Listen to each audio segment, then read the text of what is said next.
Qytetarë nga gjithë Shqipëria janë mbledhur për të protestuar kundër ligjit për barazinë gjinore, të cilët e konsiderojnë një kërcënim për familjen dhe strukturën natyrale të saj. Teologu Sokol Kondakçiu, në fjalën e tij para protestuesve, deklaroi se ligji fut një koncept të ri për gjinin, duke nxjerrë atë nga konteksti natyral dhe kuptim plot, dhe duke e cilësuar si një projekt antinjerëzor që cënon martesën, fëmijët dhe vlerat tradicionale. Sot kemi ardhur nga gjitha qytetet e Shqipërisë për një kauzë të drejtë, në mbrojtje të familjes dhe të jetës.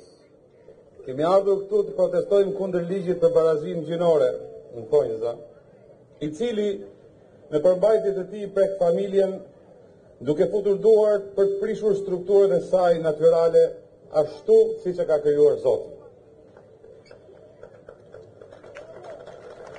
Duke futur kështu një koncept të ri për gjinin, duke nxjerrë atë nga konteksti i saj kuptimor, natyral, duke u shprehur me fjalën gjini, pra identitete gjinore të shumëfishta.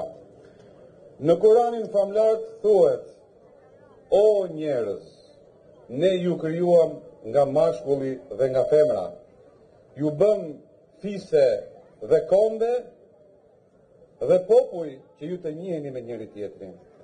Kështu ka ardhur njerëzimi deri këtu.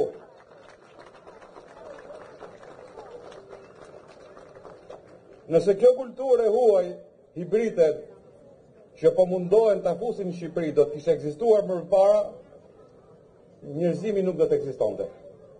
Sepse është projekt antinjerëzor, kundër njerëzimit, kundër martesës, kundër fëmijëve dhe çdo gjëje tjetër të mirë që ne kemi deri tani.